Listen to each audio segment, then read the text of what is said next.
नमस्कार मंडळी, माझ्या यूट्यूब चॅनलमध्ये तुमचं खूप खूप स्वागत। आज आपण बनवणार आहोत मसाले भात। मसाले भात बनवण्यासाठी मी इथं मटर घेतलेले आहेत, बिनीसच्या शेंगा घेतलेल्या आहेत, गाजर घेतलेले आहे लांब कट करून, एक टमाटर घेतलेला आहे बारीक कट करून, फ्लावर घेतलेला आहे, कढीपत्ता घेतलेला आहे, अद्रक लसूण ठेचून घेतलेला आहे, एक बटाटा घेतलेला आहे बारीक कट करून, कांदा घेतलेला एक लांब चिरून, हिरव्या मिरच्या घेतलेल्या एक 2-3 व कोथिंबीर घेतलेली आहे बारीक कट करून। हे मसाले घेतलेले आहेत, मिऱ्या घेतलेल्या आहेत 4-5, वेलची घेतलेले एक 2, चक्री फूल घेतलेले आहेत 2, तेजपत्त्याची पानं घेतलेले आहेत 4, दालचिनीचे तुकडे घेतलेले आहेत 4 व लवंगा घेतलेले आहेत 4। तर मी घरगुती तांदूळ घेतलेले आहेत, हे बारीक आहेत, ते सोनमचे तांदूळ आहेत, हे 3 वाट्या मी तांदूळ घेतलेले आहेत।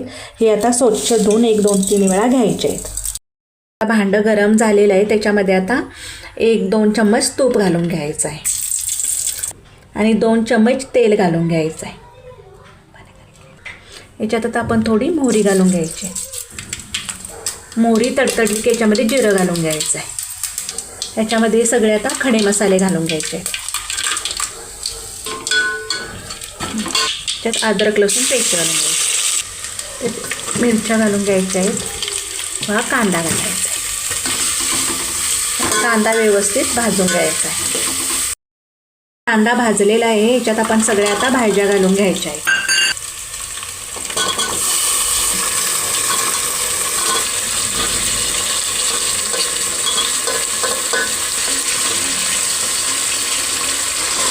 या सगळ्या भाज्या आता मिक्स करून भाजून घ्यायच्या व्यवस्थित। थोडा गोडा मसाला घालून घ्यायचा आहे, 1 चम्मच धनिया पावडर घालायचे आहे, चवीनुसार मीठ घालायचं आहे। व्यवस्थित असं परतून घ्यायचं आहे, मसाले सगळे भाजून घ्यायचे आहेत। सगळे मसाले घालून झालेले आहेत, आता आपण याचे जे तांदूळ धुतले होते ते घालून आता घेणार आहोत।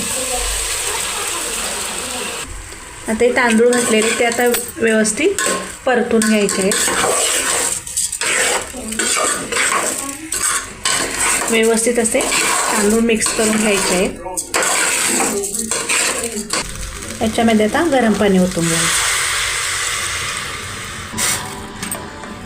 गरम पाणी आपल्याला जेवढे तांदळाला लागेल तेवढंच मी अंदाजे ओतून घेत आहे। ह्याच्यात वरून हिरवी कोथिंबीर घालायची आहे। भाताला आता मस्त उकळी आलेली आहे, आता ह्याच्यावरती झाकण ठेवून एक 5-10 मिनटं शिजवून घ्यायचं आहे। मस्तपैकी आता असा भात बनवून तयार आहे। रेसिपी आवडल्यास लाईक व सबस्क्राईब करायला विसरू नका। मस्तपैकी मसाले भात तयार आहे। रेसिपी आवडल्यास लाईक व सबस्क्राईब करायला विसरू नका। धन्यवाद।